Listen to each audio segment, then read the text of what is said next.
Shalom. Alors, on continue notre série sur notre nouvelle playlist de YouTube avec des vidéos courtes qui sont destinées à ceux qui veulent en savoir un peu plus ce qu'il en est des enseignements qui se répandent de plus en plus sur la Torah, sur la validité de la Torah, sur la célébration des fêtes bibliques, euh, de tous ceux qui veulent savoir qu'est-ce qu'il en est de tous les versets qui disent que nous ne sommes plus sous la loi, qu'est-ce qu'il en est exactement, de ceux qui se sentent appelés mais qui ne savent pas très bien par où commencer.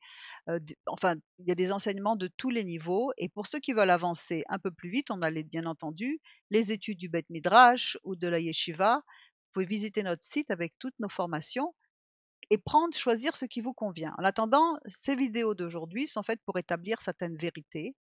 Et aujourd'hui, je veux vous parler d'un sujet assez épineux qui est le fruit de 2000 ans de mensonges, c'est-à-dire celui de Paul, l'apôtre Paul, Shaoul de Tars en hébreu, on l'appelle, qui est accusé de plusieurs choses. Et d'ailleurs, ça a un tel point qu'aujourd'hui, que ce soit dans le monde chrétien, même dans le monde juif, malheureusement, on pense que Shaoul a enseigné les nations et les juifs à ne plus enseigner, à ne plus garder la Torah. Ras Shalom. J'ai même entendu, je me souviens une fois, un pasteur qui me disait qui nous affirmait que l'épître aux Hébreux avait été écrite et rédigée pour apprendre aux Hébreux à ne plus être des Hébreux. Complètement impensable.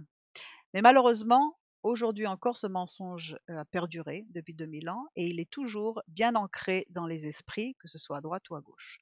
Alors il faut qu'on commence une petite enquête pour rétablir l'apôtre Paul, Shaliach Shaoul, comme étant un observateur de la Torah, comme les Écritures vont nous le montrer tout simplement.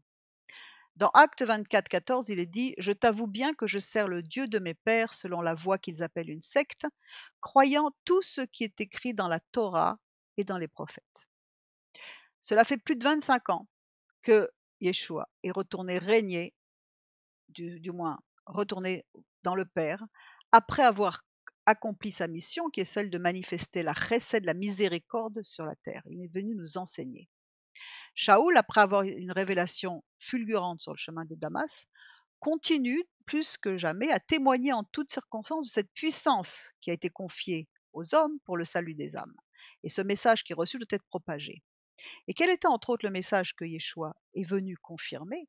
Matthieu 5, 17 nous dit très clairement « Ne croyez pas que je sois venu pour abolir la Torah ou les prophètes, je suis venu non pour abolir, mais pour accomplir, mettre en pratique, vous en montrer comment mettre en pratique la Torah en vous enseignant quelle est l'essence de la Torah. » Shaoul est choisi, il reçoit une révélation d'une ampleur énorme, sous la forme de la lumière d'en haut qui descend. Il a une vision éveillée que seul lui peut entendre.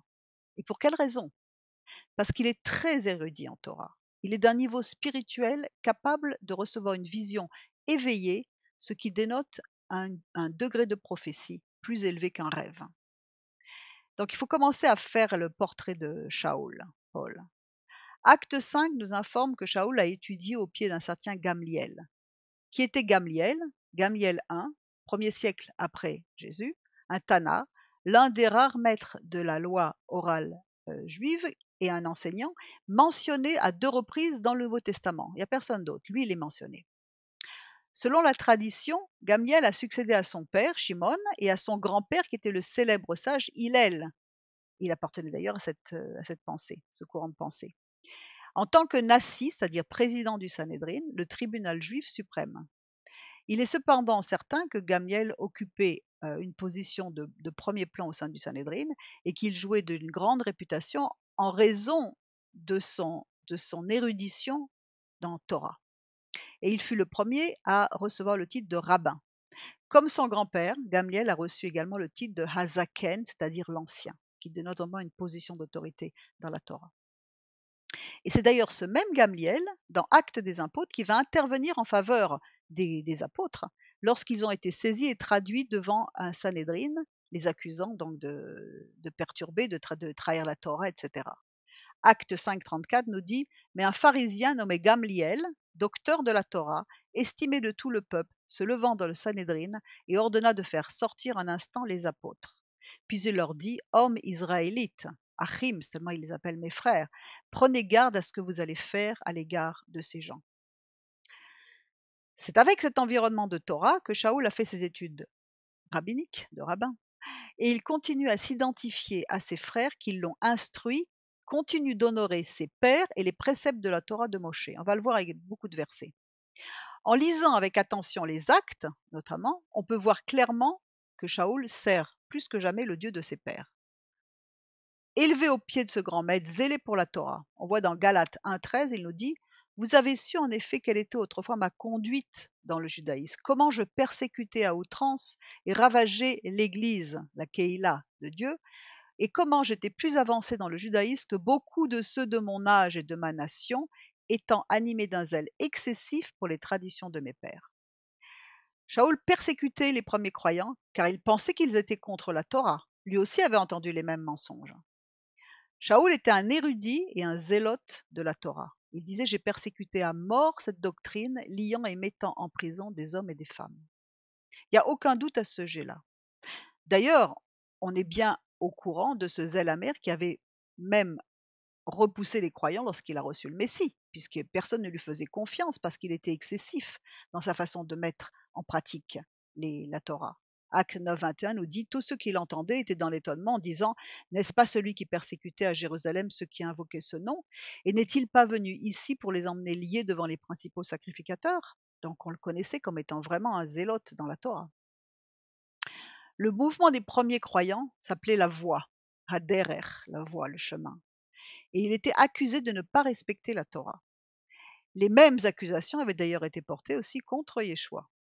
Les intérêts des chefs religieux de l'époque, des différents courants, étaient menacés par ce phénomène spirituel qui grandissait, et des polémiques, des faux témoignages, des rumeurs étaient dirigés contre ces nouveaux croyants juifs, pratiquants, pour tenter d'enrayer la progression de ce mouvement. Dans Actes 19, 23, on voit en ce temps-là survint des troubles graves au sujet de la voie. Et cette voie, Shaoul l'avait persécutée, il connaissait parfaitement les raisons qui animaient ses persécuteurs. Cette persécution continuerait tant qu'il ne recevrait pas la révélation que lui avait reçue sur le chemin de Damas et dont il témoignait à tout le monde. Acte 9, 5, il répondit: Qui es-tu, Adon, Seigneur? Moi, je suis Yeshua, celui que toi, tu persécutes. Il avait toutes les ressources intellectuelles pour analyser la situation. Les accusations et les procès auxquels il était confronté lui permettaient, au prix de sa vie, d'exposer la bonne nouvelle, la Bessora, de la foi en le Mashiach, aux autorités juives comme romaines. Il savait que ça faisait partie de sa mission et que le Seigneur lui avait confié de telles missions et que cela lui avait été révélé par Ananias, le frère qui avait prié pour lui à Damas lorsqu'il était aveugle. Et d'ailleurs, ce frère était un juif messianique observateur de la Torah. Acte 22, 12 nous dit: Or, un nommé Ananias, homme pieux selon la Torah, c'est-à-dire qui gardait la Torah, un tzaddik, et de qui tous les juifs demeurant à Damas rendaient un bon témoignage, donc qui gardait la Torah, vint se présenter à moi et me dit: Shaoul, mon frère recouvre la vue. Au même instant, je recouvrais la vue et je le regardais. Alors, que se passe-t-il ensuite après la révélation? Shaoul enseigne-t-il la transgression de la Torah? Yeshua enseignait-il la transgression de la Torah? Non. Shaoul ne va pas changer de doctrine, il va affirmer haut et fort qu'il est respectueux de la Torah, contrairement à ce qui se dit. Et il dit dans Acte 26, 4, Ma vie, dès les premiers temps de ma jeunesse, est connue de tous les Juifs, puisqu'elle s'est passée à Jérusalem au milieu de mon peuple. Ils savent depuis longtemps, s'ils veulent le déclarer, que j'ai vécu comme un pharisien, selon la secte la plus rigide de notre religion, donc en appliquant la Torah et la loi orale, la Torah orale, etc. Il proclame qu'il est juif pratiquant, pharisien, de la tribu de Benjamin, n'ayant jamais été coupé de ses racines, ni encore moins rejeté la Torah et toutes ses ordonnances. Dans Romains 11.1, il dit: Je dis donc, Dieu a-t-il rejeté son peuple? Chas v'shalom, chas v'chalila, loin de là, il dit. Car moi aussi je suis israélite, de la postérité d'Abraham, de la tribu de Benjamin, moi circoncis le 8e jour, de la race d'Israël, de la tribu de Benjamin, hébreu, né d'hébreu, ça c'est dans Philippiens 3.5. Quant à la Torah, pharisien. Quant aux zèles, persécuteur de l'Église, irréprochable à l'égard de la justice de la Torah.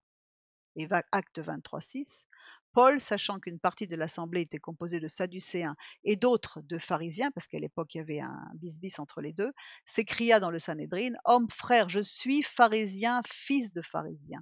Il dit pas j'étais pharisien, il dit je suis pharisien. Ça aussi, il faudra qu'on fasse une vidéo là-dessus sur les pharisiens et rétablir un peu d'ordre dans tout ça. C'est à cause de l'espérance et la résurrection des morts que je suis mis en jugement, parce que les Sadducéens n'y croyaient pas. Bien plus, il croit toujours dans la Torah qu'il a apprise au pied de Rabbi Gamliel. Acte 24, 14. Je t'avoue bien que je sers le Dieu de mes pères selon la voie qu'ils appellent une secte, croyant tout ce qui est écrit dans la Torah et dans les prophètes.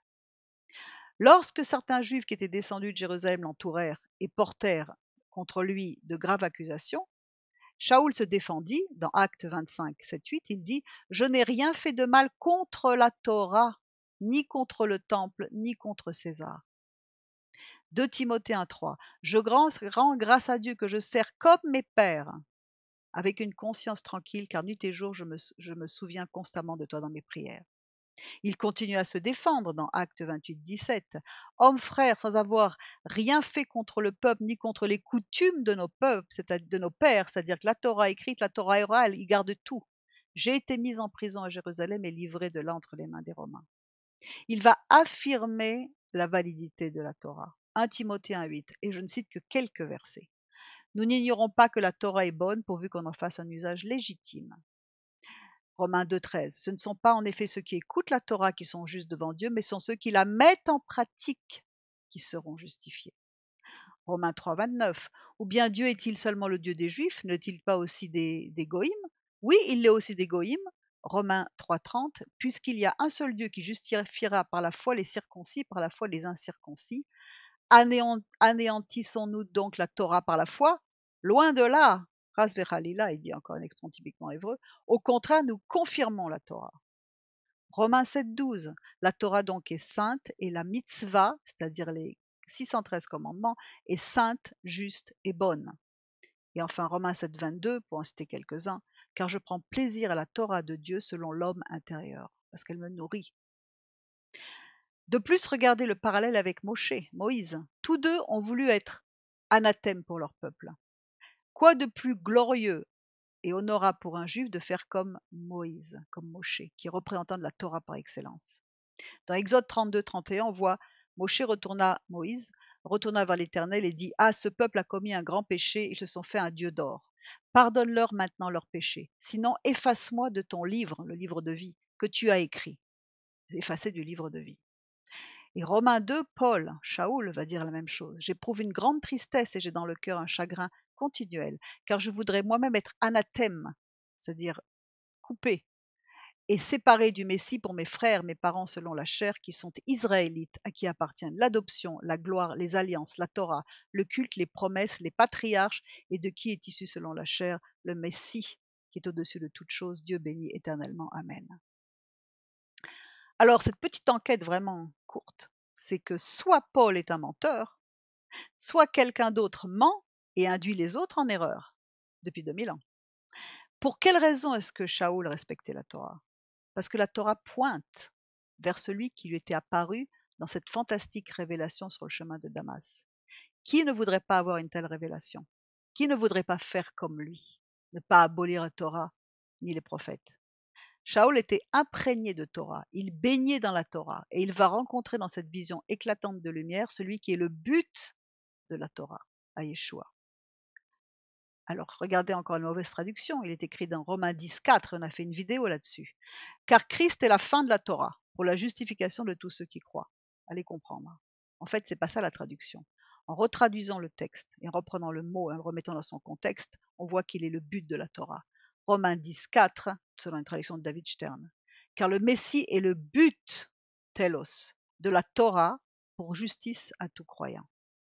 C'est le but. Pourquoi est-ce qu'on voudrait se débarrasser du but? Sous prétexte qu'on n'a plus besoin de ceci. Non, non, c'est pas ça. La parole de Dieu est éternelle. Dieu ne change pas. Shaoul, tous les disciples de Jérusalem avaient bien compris que le pouvoir religieux de l'époque essayait de les accuser, de les épier pour les surprendre en train de transgresser des commandements de la Torah. Donc ils vont décider de prouver le contraire en incitant Shaoul à payer les frais de certains nazirs, ceux qui ont fait un vœu, on va lire, conformément aux instructions de la Torah. Nombre 6, 13, 18. Je vous lis le passage. Voici la Torah du Naziréen. Le jour où il aura accompli le temps de son naziréat, on le fera venir à l'entrée de la tente d'assignation. Il présentera son offrande à l'Éternel, un agneau d'un an et sans défaut pour l'Holocauste, une brebis d'un an et sans défaut pour le sacrifice d'expiation. Tout ça, ça coûtait de l'argent. Un bélier sans défaut pour le sacrifice d'action de grâce, une corbeille de pain sans levain, 2 gâteaux de fleurs de farine pétries à l'huile, 2 galettes sans levain arrosées d'huile avec l'offrande et la libation ordinaire. Le sacrificateur présentera ces choses devant l'Éternel et il offrira à sa victime expiatoire et son holocauste. Il offrira le bélier en sacrifice d'action de grâce à l'Éternel, outre la corbeille de pain sans levain avec l'offrande et la libation. Le Naziréen rasera à l'entrée de la tente d'assignation sa tête consacrée. Il prendra les cheveux de sa tête consacrée, il les mettra sur le feu qui est sur le sacrifice d'action de grâce. Le sacrificateur prendra l'épaule cuite du bélier, un gâteau sans levain de la corbeille, une galette sans levain, il les posera sur les mains du Naziréen après qu'il aura rasé sa tête consacrée. D'ailleurs, cette étude est extraordinaire parce qu'elle nous parle complètement du Messie. Et ça, c'est pour les études de la Yeshiva. Je finis de vous lire le passage, parce que c'est important de citer et de voir le contexte.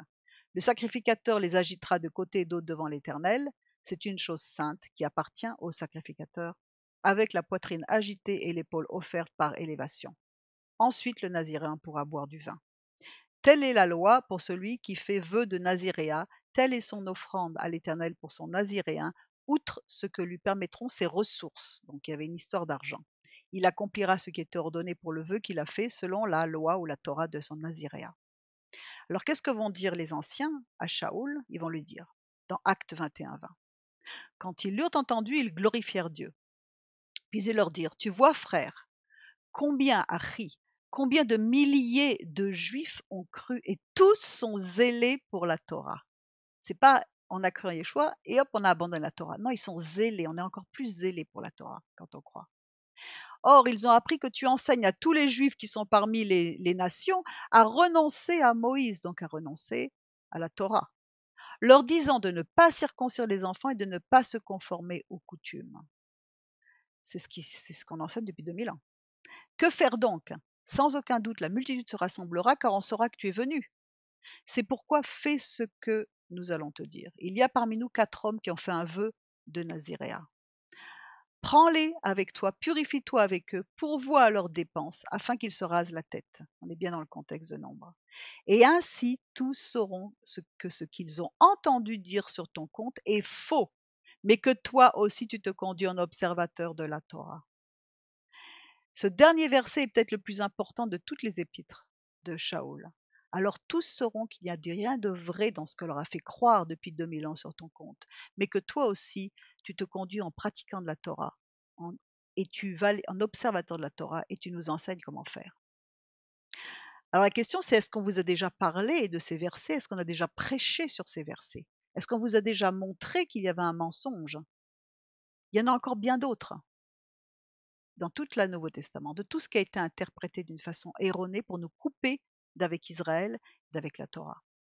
Et ce court enseignement, il a pour but de vous faire poser quelques questions. C'est ce verset qui doit ressortir de l'accusation, de l'acte de l'accusation contre Shaoul. Le Rav érudit en Torah après ses 2000 ans d'église de théologie chrétienne afin de réhabiliter sa pensée et son enseignement.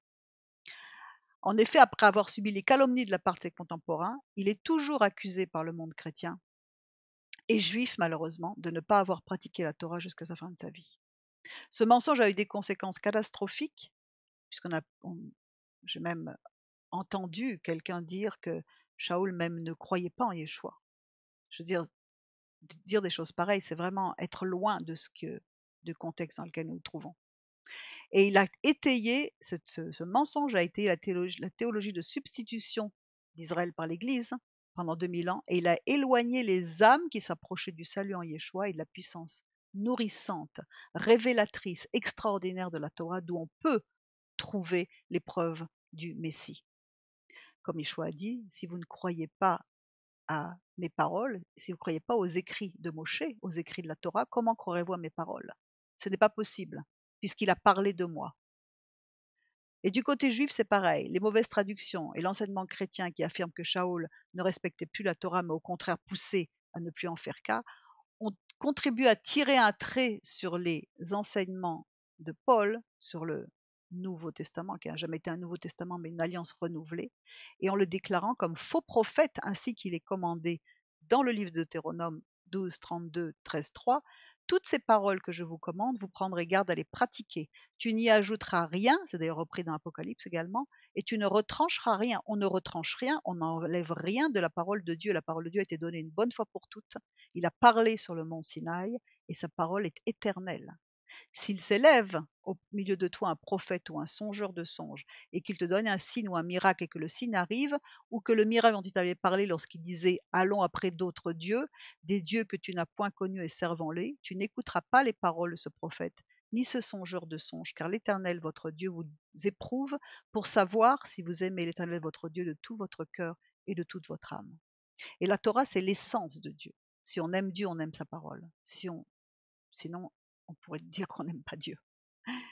Donc, il est du devoir aujourd'hui de tous les croyants de la voie à Derer, c'est-à-dire de ceux qui ont accepté Hayeshua, le salut, de travailler leur sanctification par l'application des paroles de la Torah, de rétablir notre frère Shaliar, l'envoyé, l'apôtre Shaoul de Tars, apôtre du Seigneur Yeshua, de la calomnie dont il a été victime depuis des siècles. Et de plus, il est temps pour tous ceux qui ont cru à ce mensonge et fondé leur doctrine et leurs enseignements sur ce faux témoignage de se rendre compte qu'ils transgressent le 9e des 10 commandements. Exode 26, tu ne diras point de faux témoignage contre ton prochain. Si le Saint béni soit-il a jusqu'à présent usé de son attribut de miséricorde en nous offrant son salut par le Messie Yeshua, il devra autant fixer, user de son attribut de rigueur et de justice pour réparer les blessures. Et c'est ce que l'on dit quand il va séparer les brebis des boucs, et il dira à ceux qui ont prophétisé, qui ont parlé en langue, qui ont été nés de nouveau, retirez-vous de moi, vous qui commettez l'iniquité, c'est-à-dire vous qui transgressez ma Torah. Donc c'est très important de remettre les choses en place et de revoir, d'extirper les mensonges de cette doctrine chrétienne qui a éloigné nos frères juifs également de toutes ces richesses que l'on peut trouver dans la Brit Hadasha, qui sont tout simplement une clé de plus, une révélation de plus que la parole de Dieu nous donne. Mais la parole de Dieu, la Torah, est éternelle. Merci beaucoup de votre écoute. Vous avez beaucoup d'enseignements et une partie de cet enseignement est en disposition gratuite sur notre boutique où Shaoul, mon mari justement, Shaoul, l'a rédigé. Donc vous pourrez le trouver, vous allez sur la boutique, vous le téléchargez gratuitement. En attendant, merci et shalom à l'Israël, shalom à tous. Shalom.